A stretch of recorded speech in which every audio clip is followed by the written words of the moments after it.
Welcome to another episode of The Ultimate Insiders. Sick. I'm Jill. I just forgot to I'm say Katie. And I'm Katie. We're drinking two very different things. Jill's drinking, I don't know what, but I'm drinking water. I'm drinking a $6 pink Moscato with raspberry. It's very good. Very sweet.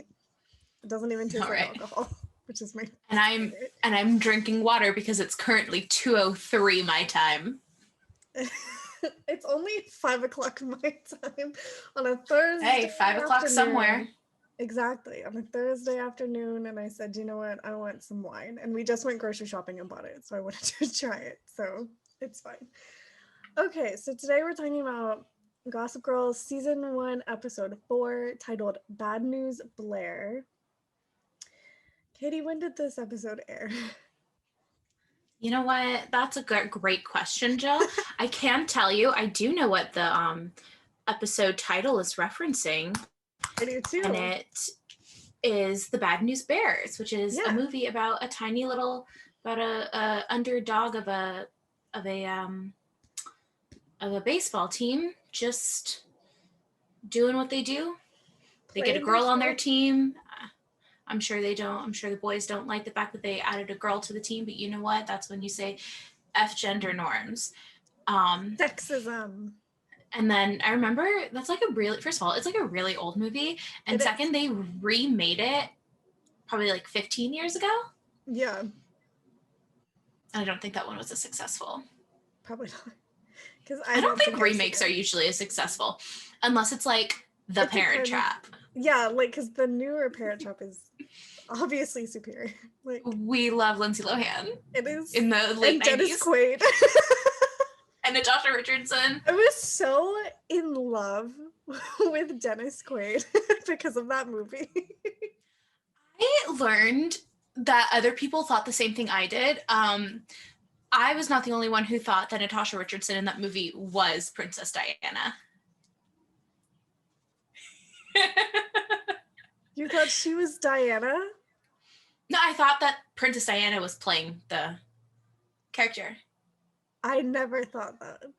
But also as a kid, I was very in tune with Princess Diana. So I feel like they were both British. They had the same haircut. What else did you need as a child? I'm pretty sure she was like modeled after her. I wouldn't doubt it. I'm pretty sure she was. Because like her style and everything. Look, a couple months ago I found out that I wasn't the only one who thought that. I love that for you. Obviously, as I grew up, I knew it wasn't Princess Diana. Obviously. But, you know. What's her face? I had no idea. Here's a funny thing about but to answer your... when I was growing up, I used to, and you know what, this may still come true. I used to want to be Meredith Blake. Because if you've ever encountered me, that tracks. That makes a lot of sense. I've wanted to be Meredith Blake my whole life, and I still want to be Meredith Blake. Yeah, she was a bitch, but like she was making that coin. How? She was gonna marry a rich man, and you know what? Good for her. Yeah, she's gonna become. She can marry a man who owned a vineyard in freaking a winery. Napa Valley. Like, come on. Mm-hmm. She was living my dreams, man. And her outfits. But to answer, so good. But to answer your question, season 1, episode 4, Bad News Blair, it came out on October 10th, 2007. And the synopsis is: Blair is thrilled when her mother, Eleanor, chooses her to be the new face of her clothing line. However, Blair's happiness soon turns to feelings of betrayal and jealousy when Serena moves into the spotlight and Blair finds herself back in Serena's shadow. Meanwhile, Serena and Dan are reminded once again that they come from two very different worlds, and Nate and Chuck indulge in a boys' weekend to blow off steam after Ivy Week. Absent, Taylor Momsen as Jenny Humphrey. I feel like that synopsis makes me laugh because I feel like the beginning of that synopsis could actually make sense for a lot of episodes of Gossip Girl. There. Just like Blair's trying to do something and Serena comes crashing in and steals the show. Like, I feel like that is so many episodes of Gossip Girl. It is.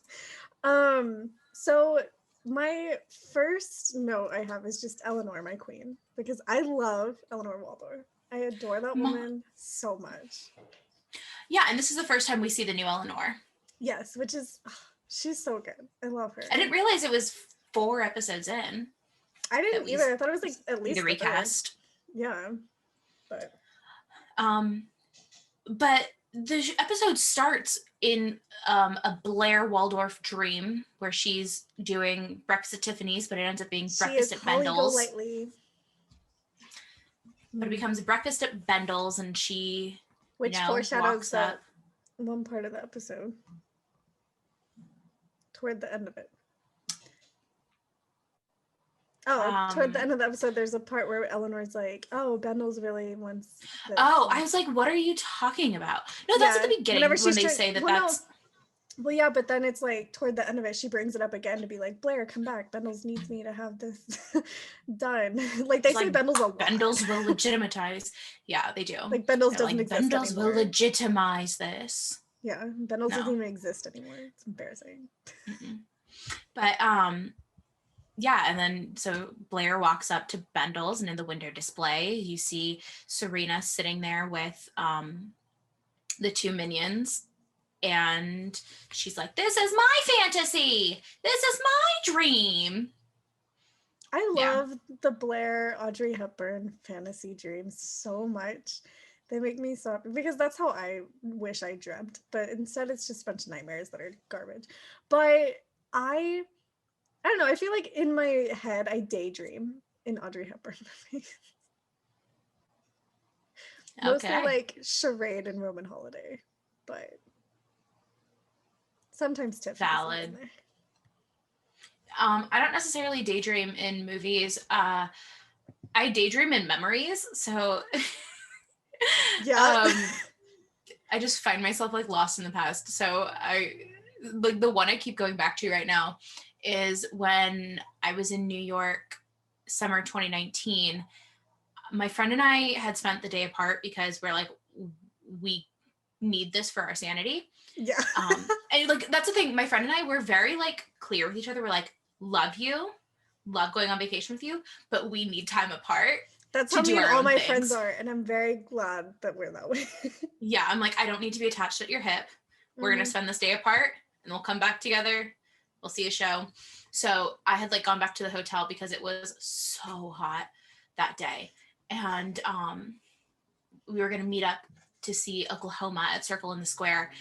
And I was just like walking down 9th Avenue or something. I don't know, because I try to avoid like 7th and 8th because it's too much. Yeah, it's a lot. And then I'm just like, see, like this is the dream that I want to be in. This is like the life I want to live. I just want to live in like one of these apartments. And then just like, it was the vibe. I was just like feeling like immaculate vibes.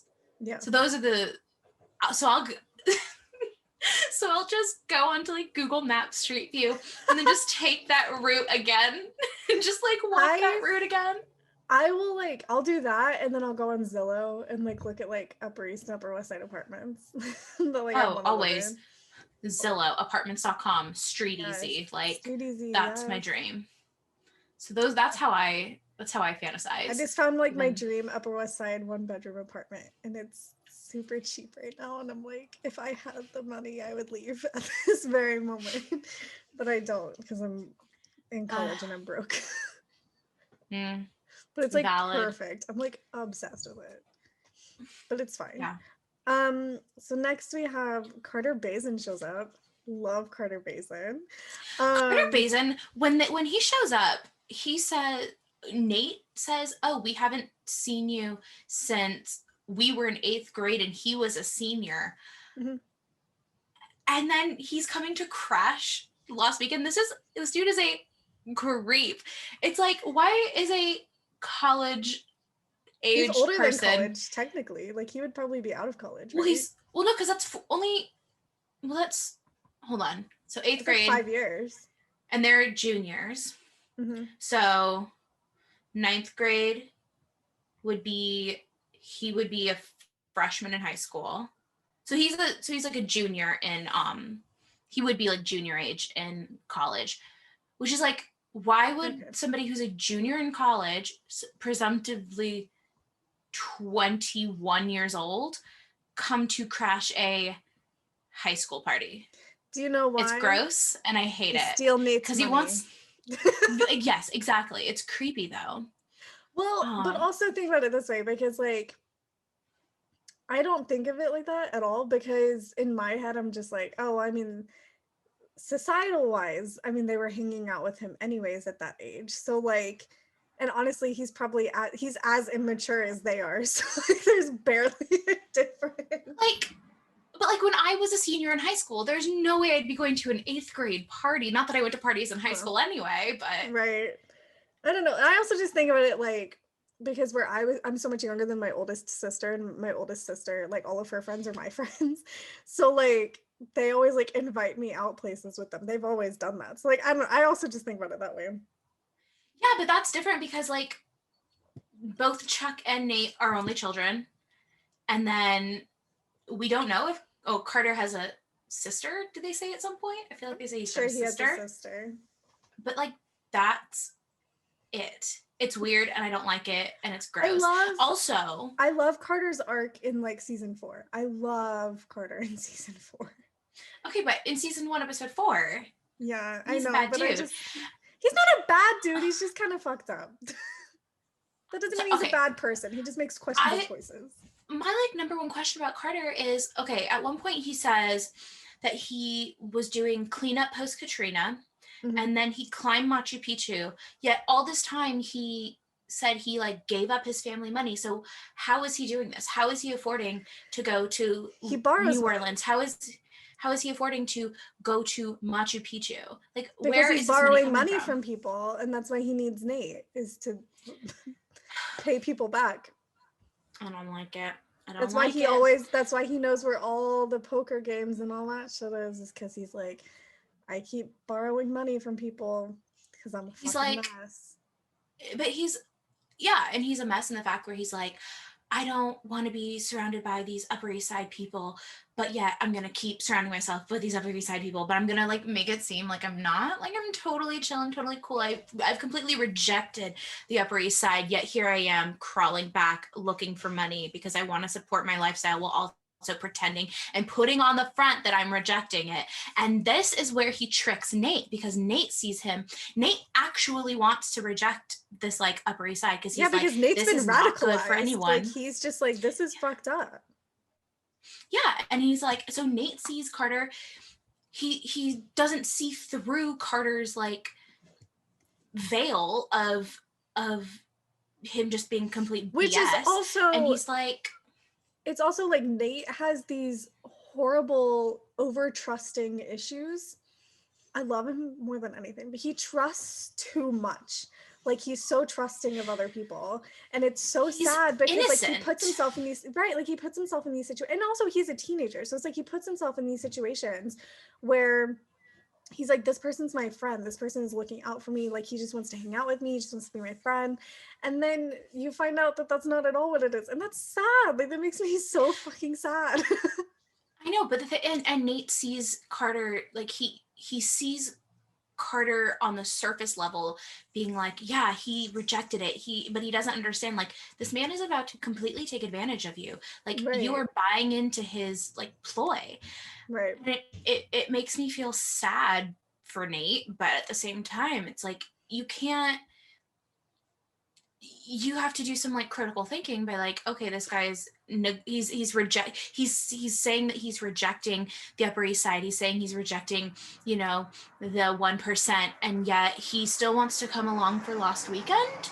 Well, I think it's also where Nate is the way that he is it's like when Carter comes along, he's like, you know what, this guy's so different, and like he just wants other friends, because like clearly Carter doesn't really have any friends. Like obviously he's hanging out with people who are 5 years younger than him, but like I feel like Nate is just always wanting everyone to be happy all the time. Like he just wants everyone to be happy and get along, and he's just so naive in like the cutest way. Like I love him. That's the word. I love him. I want to give him a little hug. He's very naive. There's a and that in my room. On my screen. Gross. Yeah, continue. Yeah. Yeah, and so like I don't like Carter, played by Sebastian Stan, which was before like he blew up by being like somebody on the Avengers or someone in Marvel or something. Captain America. He wasn't Captain America, but he was he's like the in those Winter movies. Soldier. He's the Winter Soldier in the Captain America movie. Ask me if I know what that means. The I answer is no. Listen, so like in high school, I thought that I enjoyed Marvel movies because all my friends did. So and did so I I. was like, oh, these are so fun, these are so good. And so I watched them. And I really and truly only enjoyed Thor and Captain America. So like I know Captain America well enough. And also Sebastian Stan's hot. So like I was paying attention. He's so That's hot. true. Not in this episode, but no, he's gross in this episode. He's all he just looks dirty. Evan was watching it with me and she was like, he's so hard. I'm like, not in this, he's not. Like, I was like, give it 3 seasons and then he'll be hot again. I was like, give him a second. Yeah. I want to discuss this for a second because this is always the first thing that like I genuinely notice when I watch this episode is Chuck's outfit when they're playing basketball. I have that on here. I hate it so much. I hate it. I hate Chuck's basketball outfit so much. Oh my God. It's gross. Every time I watch this episode, it makes me laugh so 2007. hard. It is. And it's just like the fact that it's like royal blue and yellow.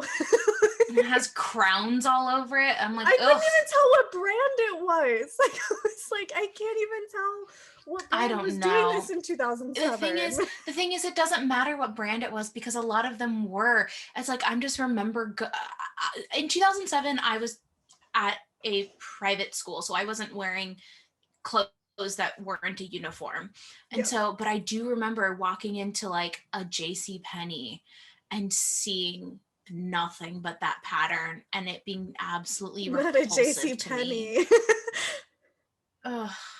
I think about JCPenney a lot because I'm like, we all just like as a society are like JCPenney should stick around. Like we should keep this store around. You know, there are good finds in it, and then there are some things where you're like, what is happening? The only reason that I go into a JCPenney is because there's a Sephora in a lot of them. And so like if the mall doesn't have like the main Sephora is like too busy, I'll just go to the one in JCPenney. That's like the only reason I ever go into it. But like, yeah, going into like a JCPenney just being like assaulted with that pattern. I'm trying to find like what brand this outfit is. Like I'm looking all over the internet right now.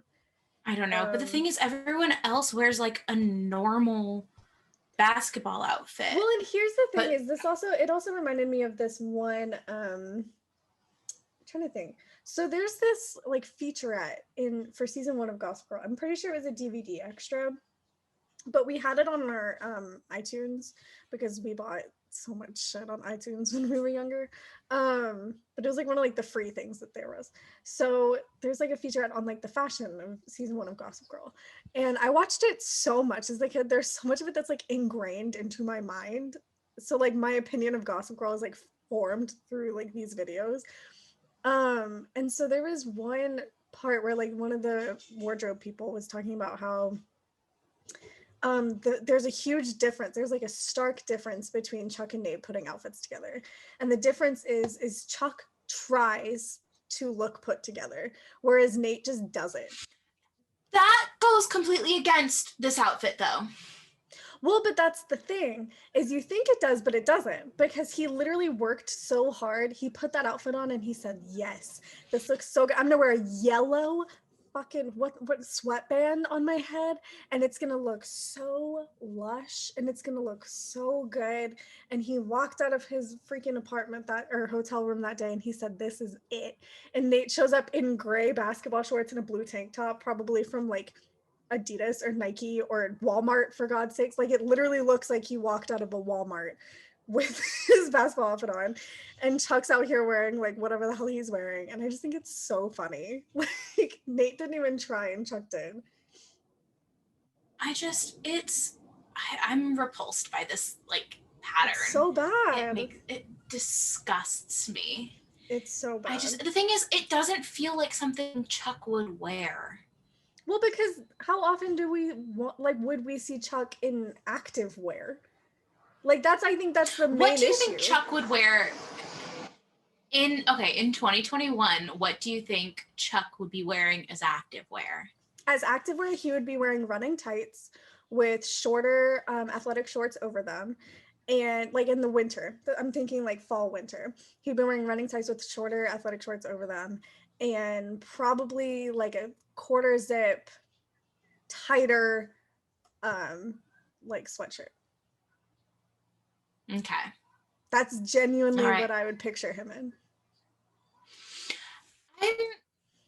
Yeah, I do agree. Like it just, he would be a short person, which I love short shorts on guys. Let me just say that right now. I think it looks so good. But like he would absolutely wear running tights in like the fall and winter. Yeah. Okay. Fair. Yeah. So early in the episode, after Blair wakes up, she goes downstairs and sees Serena is having breakfast with her mom. And I think this is a really interesting point.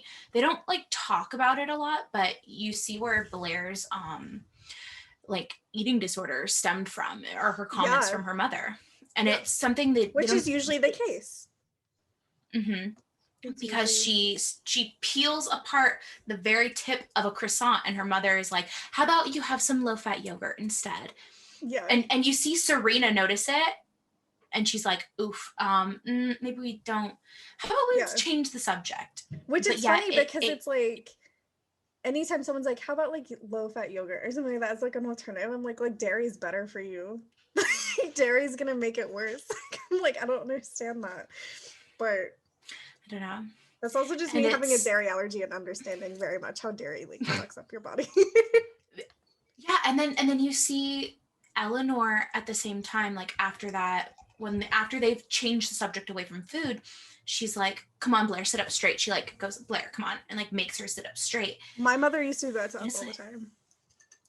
My mother used to always tell me I looked like a hunchback, and that's what my mom tells me still, and I'm like, you know what, maybe I do, but who cares? I'm so jealous of my like little baby cousin Ava. She's 3 years old. She's got the best posture in the world. It's probably because she weighs like 15 pounds, but kids, I had really good posture when I was like really little because I didn't weigh anything. Like it was just like, I just had really good posture. She just, but also has, I like, danced, so that added to it. back. Yeah. I don't know. She just has the straightest back, and I'm jealous of it every time. Every time I look at her, and I'm like, I need to roll my shoulders back. Yeah, like I always thought I had really bad posture. I did have really bad posture, but it was always funny because like my dance teachers would always tell me that out of like me and one of my sisters, they'd be like, well, you have better posture than she does. And I always felt like the hottest shit on the planet because it was like, I have better posture than you, Becca. LOL. Like in reality, I probably didn't. They were just telling me that, but so then Blair and so then Blair and Serena go shopping in Nolita, and they run into Dan, and Blair's like, I'm not gonna be here for this conversation. So I'm gonna be in Tory Burch looking at ponchos. Yes. And I thought that was a very interesting thing to say. I'm genuinely curious because why was Dan in that area for sandwiches? Because there's a restaurant there. I don't know.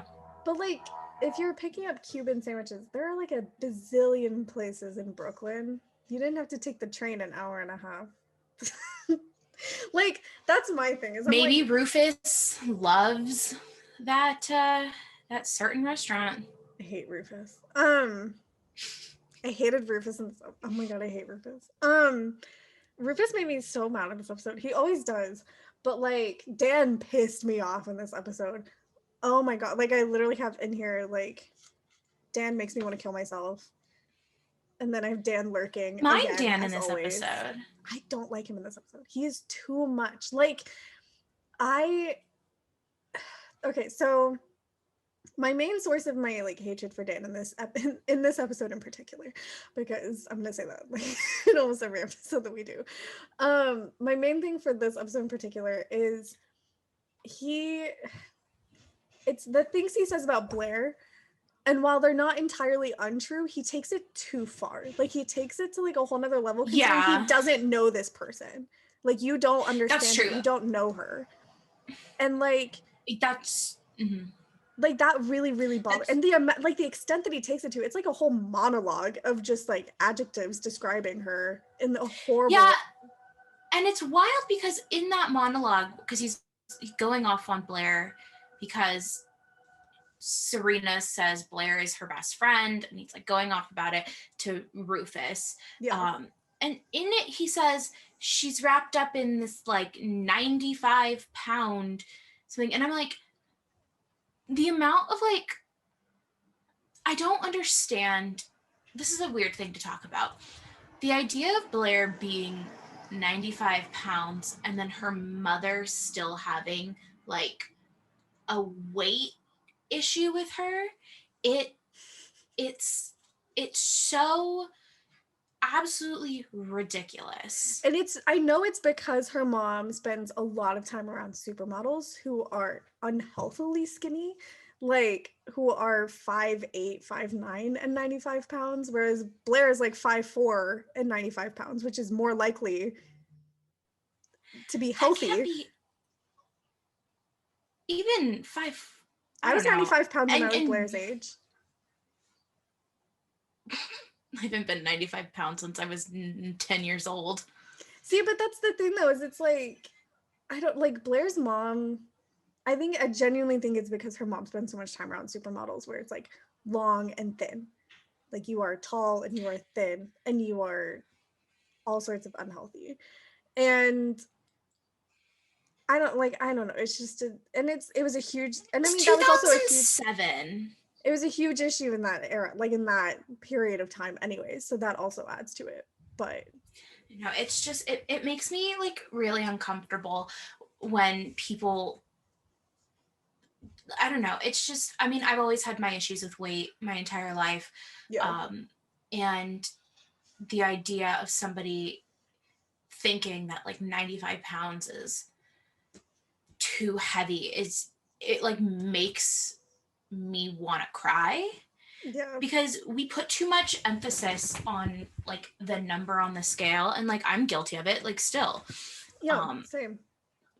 And I fully understand that weight distribution is differs and depends on like your body type, regardless of whether or not you have muscle, And like it's also just how like you're built. every body is different anyway. So it's like not even like it's dumb. It's just I I'm very like, I don't know. The thing is, I think shows like Gossip Girl, and as much as I like this show, I do think that it was almost harmful in the body positivity movement. I think a lot of like media at the time, because we were only seeing people who were incredibly, incredibly thin back then, and it was like, even still, you only really see thin people on TV. Mm-hmm. Rarely do you see somebody who isn't a thin person on television. And I think shows like Gossip Girl, where it was a lot based on fashion, and fashion only looks, certain designers only make clothes for certain sized people. I think as Not much even as just I certain like, size people, certain color of people. Like yeah, absolutely. It's I think it's harmful in the beauty standards. Um and and I'm glad that as a society, the body positivity movement has, changed things. And I hope that we don't have we don't have conversations that like mention a person's weight as like a flaw to them in well, this new reboot.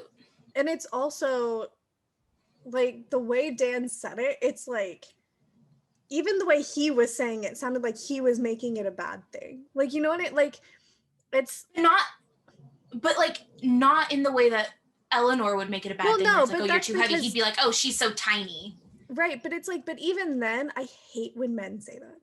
It makes me so mad. And it's because I've always been small my entire life. I've always been like tiny in every sense of the word. Like I've always just been a small person. And so like I'm 5'2" and I've never weighed more than 125 pounds. Like I've always just been small. And so like my whole life I've always dealt with people like using words like that and making it sound like it's a bad thing where it's like, oh, you're not even average height, you're not, like, all that, and it bothers the hell out of me. Like, it makes me so mad because, and I'll say this until I die, body shaming goes every way possible, and I don't think that gets discussed enough, because any type of body shaming can lead to body dysmorphia, eating disorders, all of that. I've dealt with a lot of that in my life. No matter what I weigh, I've dealt with it. And so like I grew up super skinny and I couldn't control that. That wasn't under my control. I was dancing a lot. I ate a lot. I danced a lot, but like I couldn't gain weight. Like that just wasn't part of how my body worked. And so I always got shamed for that. And then I gained a lot of weight when I got into college, and suddenly I was like too fat. Like it was like there was never, and I'm like, can I not win here? Like it's fucked up. Like every way I go, it's like someone has something to say about it. And that's so fucked up. And that's how it works for everybody. And I think it's so gross. So stop body shaming everyone. Yeah. But I when you see people who look like Blake Lively, Leighton Meester,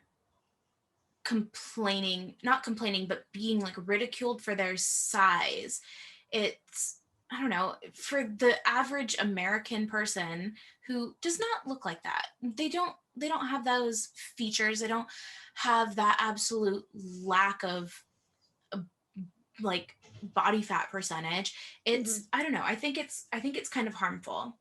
It is harmful.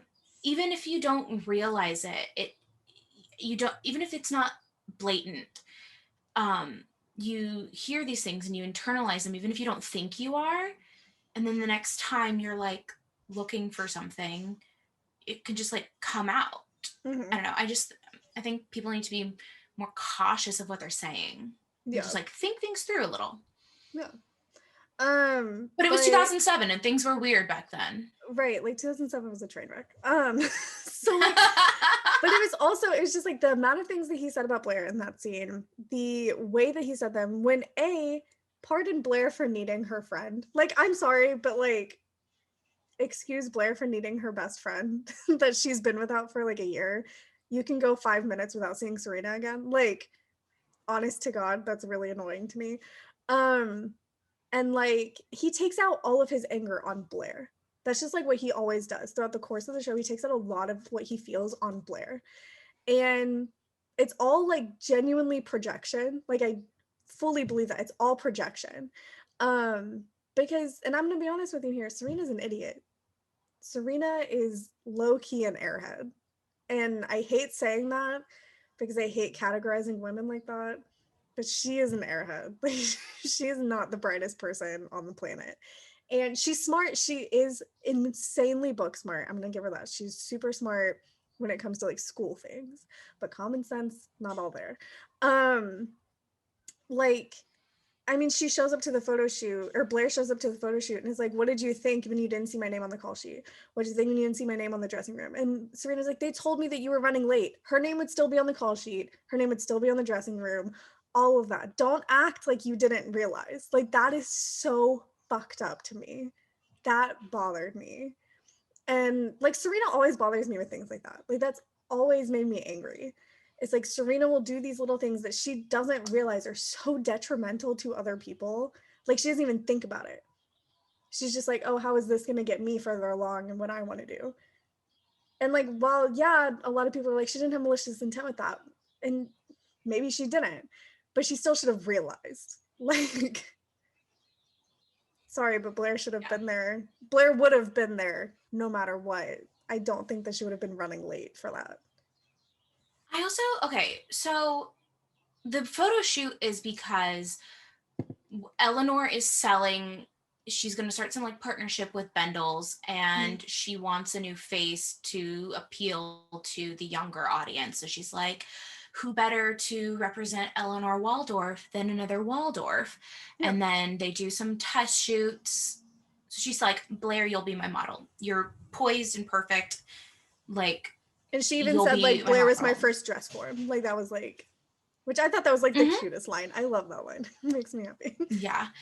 It's, so they're doing like test shoots, and truly the people are, I don't know, the people are getting the like artistic director or whatever, they're being like, she's too stiff, she's too this, she's too that. And I'm looking at those pictures and I'm like, those pictures would be in like Vogue.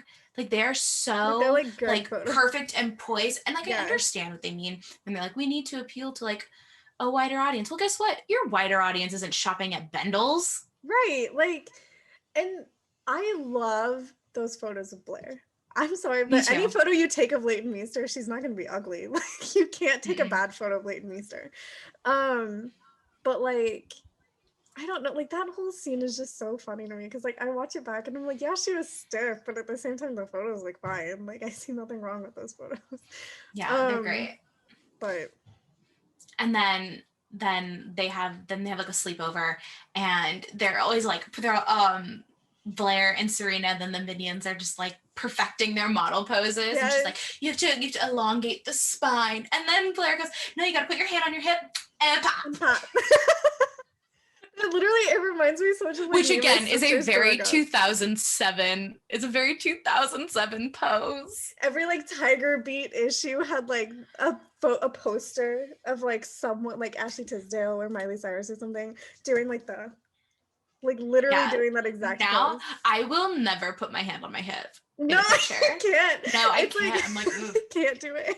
Mm-mm. Me and my sisters growing up, we used to literally do what they were doing though. Like we would literally sit there and like model and like do like fashion shows in our house. Like every snow day, we would get out all of our clothes and we would all like try on each other's clothes and like we would always just strut down our hallway. Like it was a fucking runway. Mm-hmm. Every single like snow day during summer break, it was, oh my god, chaos. Oh my gosh. Also, yeah, and then I want to talk about Blair's outfit when she shows up to the photo shoot because I love it. That is one of my favorite Blair looks. Wait, yes, the green I have dress that in and here. the red shoes. That's like I love favorite. Blair's dress, the photo shoot, green long sleeve. It is how it's like what I want to wear to work every single day. It's literally like it's a perfect dress. I love dresses like that so much because they remind me so much of Audrey. Because it's very like Breakfast at Tiffany's. Because I mean, she has like a robe or a dress that she like wears that looks exactly like that, and I love it. Those are like my favorite style of dresses ever. And they're so flattering on so many like different types of people. Like they literally look good on almost anyone. Like they're the perfect dress. But every time I watch this episode, I'm just like, oh my god, I want that dress. Like I want that whole outfit. I love her shoes. I love the dress. I'm obsessed. Like it's one of my favorite Blair looks, which is I have a lot of favorite Blair looks. So like that's in like my top 10, 1000%. Yeah, it's a big one. So at one point, the like what is it, the pre-photo shoot the day before, it's taking too long, so then Serena has to back out of this movie with Dan. But I must say, I love looking at old phones. It makes like, me like happy. Blackberries and Nokias and yeah, he just pulls it away from his ear and then snaps it closed. And I'm like, oh, I remember that feeling. My favorite thing is like how to tell if someone in this show is like the overtly wealthy, and it's like they don't have to slam their phone down, they just slide it. That's how you tell. Well, Blair has a phone in this episode that I remember wanting. Is it the red flip phone? Yeah, it's what did I just do? It's like it has the numbers on the outside, but then you can flip it up, but it's not a sidekick. It's just like a flip up, and that way you can text and then you can flip back down. But it's like Sharpay's phone in High School Musical. I don't remember Sharpay's phone in High School Musical. Because in the first one, she flips it up and she's just like, I feel like I had a phone like that. Like flips it down. I feel like I had a phone like that, but I don't remember. I wanted one so bad. And my favorite thing is, this is going to be like the nerdiest thing on the planet, but I'm sure so many other people did it. Don't even lie to yourselves. I'm sure so many other people did this. When I was younger, my parents, every old phone that they had went into like a plastic bag, and that plastic bag Uh-huh. lived in our laundry room. And I would go in there every time we were playing house or something, and I would go in there and I would steal one and I would go play house with it, and we would have so much fun. Me and my sisters did it every single day, all the time. Those were our play phones. We That's what we called them. we had ours were just like backup phones in case something broke, because like I was a preteen, and so I I mean, was that was why my parents breaking had phones it. all the time. That's why my parents had it, but we used them as play phones. I think my mom like just got rid of the bag because I was like, Mom, A, none of these are smartphones. B, think about everybody in this house. If one of our phones breaks, we'll just get another iPhone. Because, okay, that's funny because there was one time I was 8th or 9th grade, and I had like the iPhone 4 or something. It was my sister's old iPhone. That was my first like real phone. And I had to get the battery replaced on it. So my dad took it and it was gonna be gone for 2 days. And I was losing my mind because I had to use a BlackBerry. I had to use like my dad's old BlackBerry, and I died because he goes, look, you can still use Twitter on it. Because you literally could get on Twitter on a BlackBerry, and I didn't realize that they like had that capability. So I thought I was like the hottest shit in my middle school. Everyone else had iPhones, and I was like, I feel very Blair Waldorf right now. Like I was like, this is like the height of everything. Because like I have a fucking BlackBerry. Because I remember in elementary school, someone in my class got a BlackBerry, and I was like, oh my God. Like I was like, you are so cool. When, like, Remember there was a fucking girl my BlackBerry. freshman year of high school who had a BlackBerry. And I was just like, this is interesting, but I also didn't understand. It was like before. Anyway, I didn't understand how it worked. Mood.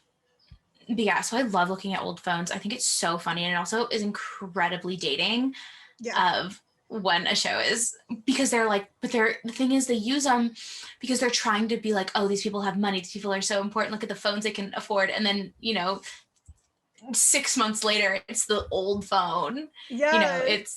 It's bad. Speaking of which, it makes me laugh because I was when I was watching Soul over winter break.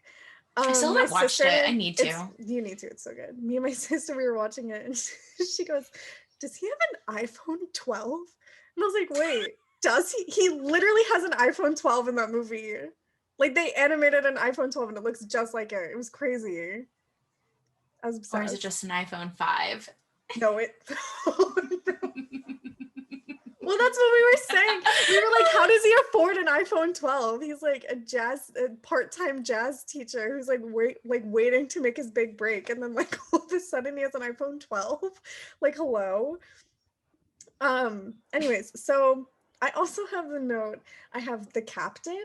Because of the end of the episode, because we haven't even talked about all the shit that Nate gets himself into at the poker game. Okay, so I have pub crawl. Chuck isn't wrong, because Chuck does say, these people, because he and Nate are like coming like head to head, being like, this is all so superficial and all this stuff, and then I want to be like everyone else. And Chuck goes, everyone else wants to be us.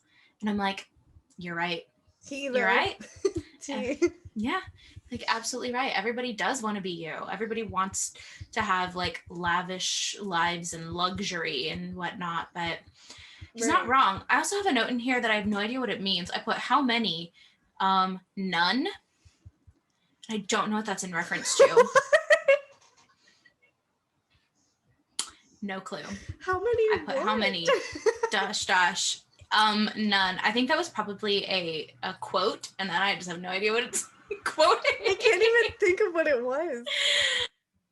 Somewhere between Serena backs out of a movie to hang with Serena, sometime between Serena backing out of the movie Hang with Dan to help Blair, and then the pub crawl. There's how many dash none. Don't know what that means. Yeah. And then I have Eleanor tucking Blair in. I thought that was a really cute scene. I love that scene. So cute. But then Eleanor goes and chooses Sabrina over Blair. I know. Because the artistic director thinks that Serena is more approachable and we need to attainable. go in a different direction. Like, that's literally what she says to Blair. That's what Eleanor says to Blair. I just hate that Eleanor lied to Blair. Mm-hmm. And lied to Serena. I hate that about Eleanor, and I usually love Eleanor. I love Eleanor in like every other scene ever, but I hate her in like... Yeah. I feel like whenever they were making this episode though, like whenever they were reintroducing Eleanor, they wanted us to hate her. Like, I feel like they wanted us to hate Eleanor, but like I can't. But we could see why Blair is like bitchy. Right, which is like valid, but at the same time it's like I can't hate Eleanor. I love her. And then so after this whole like night of pub crawls and whatnot, we see that Chuck is back in his hotel room wearing the green hat from the Patty pub, and I don't know why he would still be wearing that. That's really weird. But then he notices that like, oh shit, my stuff is gone. The watch, which he called whatever the brand name of it is, I don't remember, Piaget. Yeah. And then the baseball, and it's somebody's, it's a very famous ball, and I can't remember what it was for the life of me. Yeah, no, I can't remember. Part of me wants to say Mickey Mantle, but I don't know if it's Mickey Mantle. No, it was either it was like Babe Ruth or... Mickey Mantle's just like always in my head. Anyway, some like famous baseball. Talk about it and I'll look for it. And so he's like, these are like two very expensive items. One of them because the watch costs over $10,000, he said. And then I guess if you have money, like, why not spend it? But at the same time, I'm like, why would you spend so much money on a watch? Oh, I would. 1,000%. But that's just me. Oh my God. But he opens the locked drawer, and then his stuff is just gone. So that means that Carter and Nate stole it. Yes. I don't know if Nate my thing is like, we don't see either of them steal it. And I'm assuming Carter stole it, but I don't understand how he A, knew what was in there, and B, I feel like found the key to unlock it. Well, the key was under like a candlestick, right? Like it was like a candlestick thing. Oh, maybe.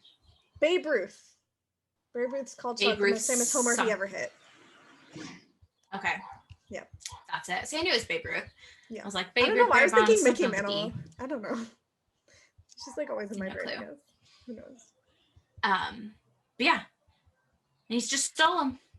And then Nate and Carter get caught up in some like drama. Gambling situation that Carter definitely set Nate up for. Oh yeah. And then Chuck comes to the rescue. I mean, Nate was sitting there like, I'm gonna quit while I'm ahead. I'm at like 5,000. That's perfect. Like, I'm just gonna get the fuck out. And Carter's like, no.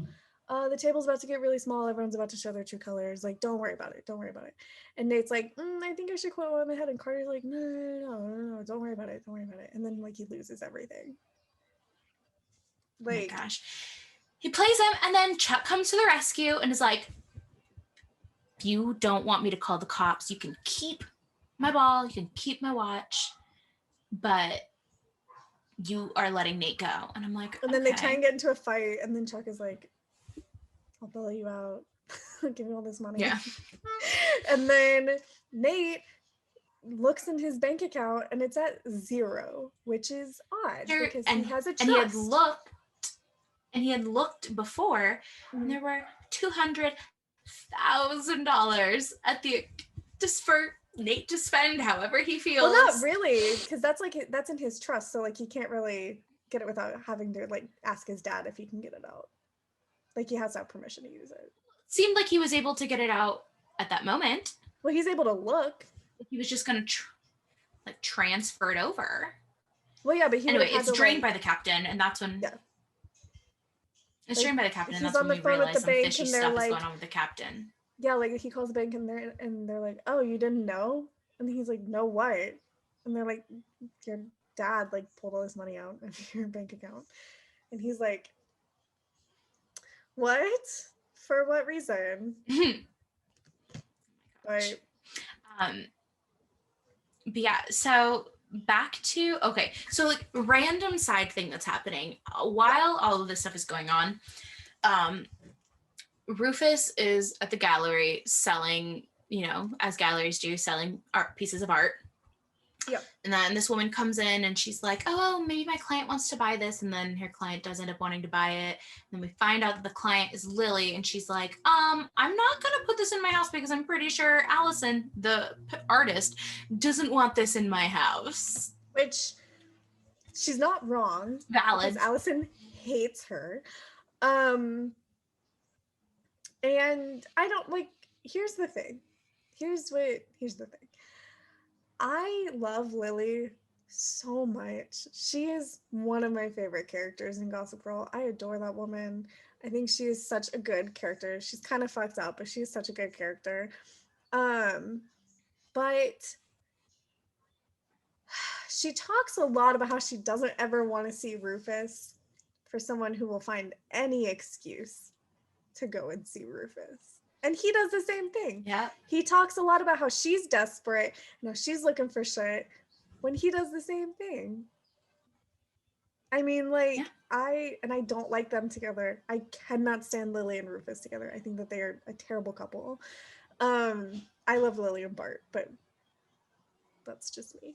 Um, but it drives me nuts sometimes. Like when I rewatch the show, sometimes I skip episodes just because I'm like, can we get past the whole Lily and Rufus era of life?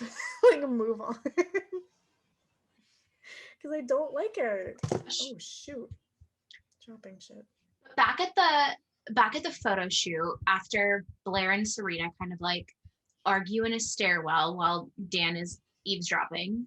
Because honestly, it would be awkward to just like run through that conversation I because, mean, you could just leave. that'd just be weird. But he also wants to see Serena. But so he could have he's left and then met up with Serena 5 minutes later. he he overhears their argument, and then Blair goes and like runs and sits down at the end of some hallway. But can we And discuss Serena this goes argument? back up. Because Blair murdered Serena, rightfully so. Everything Blair said was correct. So Blair literally is screaming at Serena.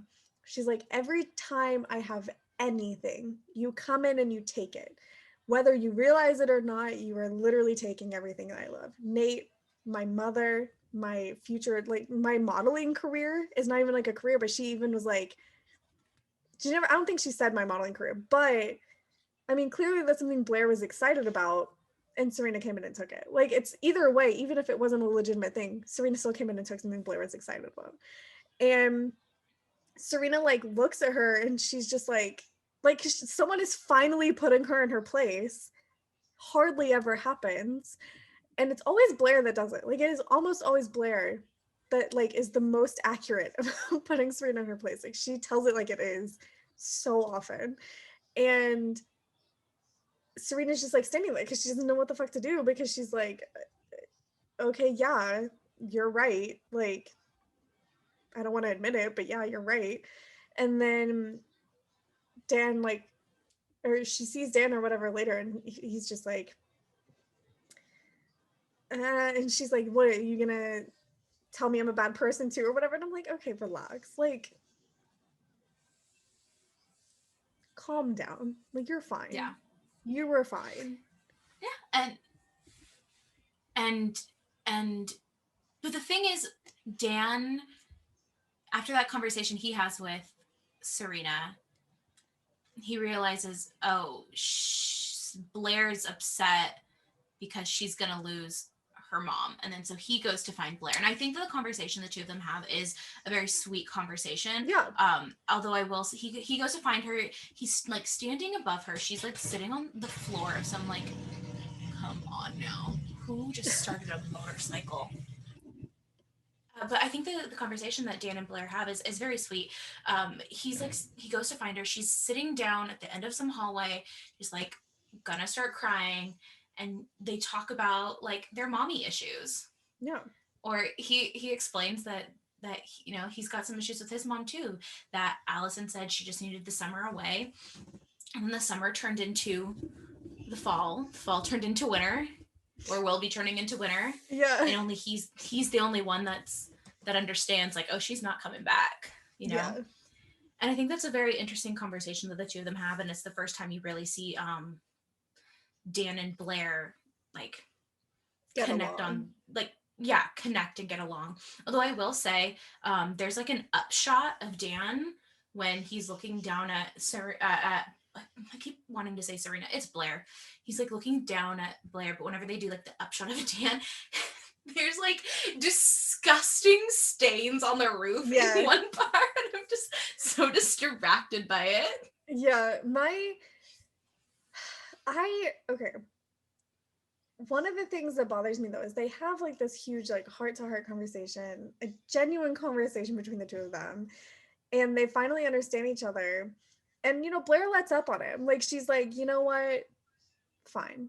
I'll let you, like, you're fine with Serena as long as like everything's okay with her. Like, as long as like you're not bothering her, I'm fine with it.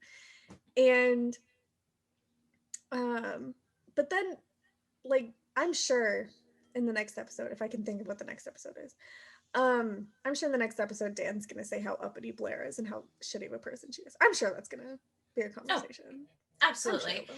But so they all go, so Serena goes to like tell off Eleanor, and then they all three of them end up on the roof with like no one else around for some reason. Well, because it's after they packed up.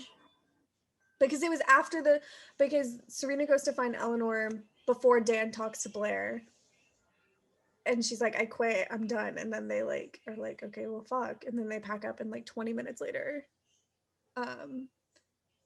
or like after that, Dan goes to have the conversation with Blair, and then he goes to find Serena, who is getting dressed, and he definitely peeks around that curtain. That's all I'm gonna say. So something about her getting dressed is, if you look at the dress she's wearing at the photo shoot, and then you look at the top she's wearing, they're very similar. They are the same. Yeah, they're very, like, very I went back and forth. It's just the same, which makes me think, well, was the dress really a top and a skirt, or no? I think and then she's just like stealing the top. It was identical. Yeah, I swear to God, it was identical. Yeah. But so that's when Serena and Dan are like, oh, we'll go see a movie. How about like Sunday or Friday or whenever it was?